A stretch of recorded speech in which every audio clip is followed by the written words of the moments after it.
ఈ వృద్ధుడు కేవలం 5 సంవత్సరాల వయసు కలవాడు. అంటే ప్రపంచంలోని ప్రజలందరి జీవితం ప్రారంభం నుండి ముగింపు వరకు సాగుతుంది. కాని ఇతని జీవితమాత్రం ముగింపు నుండి ప్రారంభానికి వెళ్తోంది. అతను జన్మించినప్పుడు వింతగా, వదులుగా మరియు వృద్ధుడిలా కనిపించాడు. దురదృష్టవశాత్తు అతను పుట్టిన వెంటనే అతని తల్లి చనిపోయింది.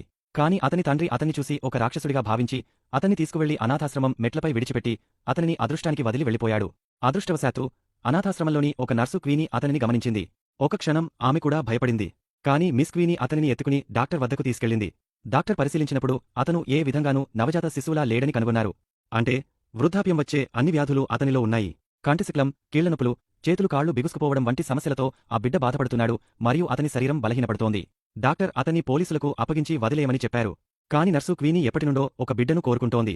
ఆమె అతనిని దేవుడిచ్చిన బహుమతిగా భావించి అతన్ని పెంచాలని నిర్ణయించుకుంది మరియు అతనికి బెంజామిన్ అని పేరు పెట్టింది. అంతకంటే ఆశ్చర్యకరమైన విషయం ఏమిటంటే బెంజామిన్ పెరిగే కొద్దీ అతని వృద్ధాప్య వ్యాధులలో కొన్ని నెమ్మదిగా నయం అవ్వడం మొదలయ్యాయి. డాక్టర్ చెప్పిన భవిష్యవాణి నిజం కాలేదు. కాని అతను ఇప్పటికీ ఒక వృద్ధుడిలా కనిపించేవాడు మరియు తన కాళ్లపై నిలబడలేకపోయాడు. అతను తన బాల్యాన్ని వీల్చైర్లో గడపవలసి వచ్చింది. అనాథాశ్రమంలో రోజంతా మిగిలిన వృద్ధులతో గడపవలసి వచ్చినప్పుడు అతను లోపల బాధపడ్డాడు. అతను ఆడటానికి ప్రయత్నించినప్పుడల్లా అతని తల్లి వెంటనే మందలించి శాంతంగా భోజనం చేయమని చెప్పేది. కాని అతను బయటి ప్రపంచం గురించి చాలా తెలుసుకోవాలనే ఆసక్తి ఉండేది మరియు మిగిలిన పిల్లలతో ఆడాలని కోరుకున్నాడు. కాని ఏమీ చేయలేకపోయాడు. రాత్రిపూట అతను తల్లి పక్కన పడుకున్నప్పుడు అమ్మా, నాకు ప్రతి మరుసటి రోజు మెరుగ్గా అనిపిస్తుంది అని చెప్పేవాడు. తల్లి, ప్రతి ఒక్కరికి వారి వారి ఇష్టాలుంటాయి. నువ్వు మెరుగ్గా మారడానికి నీ దారిని నువ్వే ఎంచుకోవాలి అని చెప్పింది. కాని తండ్రి రూంలోకి వచ్చినప్పుడల్లా అతన్ని వేరే గదికి మార్చేవారు. అతనికి 7 సంవత్సరాల వయసు వచ్చినప్పుడు ఒకరోజు తల్లి అతన్ని చర్చికి తీసుకెళ్ళింది. మతగురువు అతని కోసం ప్రార్థించారు. దేవుని మహిమ పేరు మీద లేచి నడువు అందరూ అతన్ని ప్రోత్సహించారు. అప్పుడు అతను తన శక్తిని అంతా ఉపయోగించి నిలబడటానికి ప్రయత్నించాడు. తర్వాతి క్షణమే ఒక అద్భుతం జరిగింది. అతను నిజంగా నిలబడ్డాడు. మొదటిసారి అతను తన కాళ్లపై నిలబడ్డాడు. ఆ రోజు అతనికి గత రోజుల కంటే చాలా మెరుగ్గా అనిపించింది. కాని అతనిలో కొన్ని మార్పులు వచ్చాయి. ప్రతిరోజూ అతను మిగిలిన వృద్ధులతో కూర్చుని వాతావరణం మరియు ఉష్ణోగ్రత గురించి చర్చించేవాడు.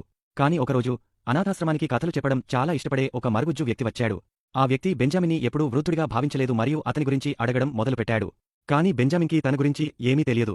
అప్పుడు ఆ మరుగుజ్జు వ్యక్తి బెంజామిన్ని బయటికి తీసుకెళ్లాలని నిర్ణయించుకున్నాడు. అదే రోజు మిస్ క్వీనికి తెలియకుండా బెంజామిన్ని బయటికి తీసుకెళ్లాడు. అతను మొదటిసారి బస్సులో కూర్చున్నాడు. ఆ వ్యక్తి ప్రయాణంలో కథలు చెబుతూనే ఉన్నాడు. కథలు విని బస్సులోని మిగిలిన పిల్లలు కూడా ఆశ్చర్యంగా చూడటం ప్రారంభించారు. కాని ఆ రోజు బెంజామిన్లో బయటి ప్రపంచం పట్ల ఒక కోరిక పెరిగింది. కాని ఆ మరుగుజ్జు వ్యక్తి బెంజామిన్తో ఇలా అంటాడు: పెద్దవాళ్లు, నల్లజాతివాళ్లు, తెల్లజాతివాళ్లు, లావుపాటివాళ్లు, ప్రపంచంలోని ప్రజలందరూ మనలాగే ఒంటరిగా ఉంటారు. కాని వారికి ఒంటరితనం అంటే భయం. ఆ రోజు బెంజామిన్కి తనను ఎవరో సరిగా అర్థం చేసుకున్నారని అనిపించింది. తరువాత ఆ వ్యక్తి తన ప్రియురాలితో కలిసి వెళ్లిపోతాడు. ఆ రోజు నుండి బెంజామిన్ జీవితం చాలా మారిపోయింది.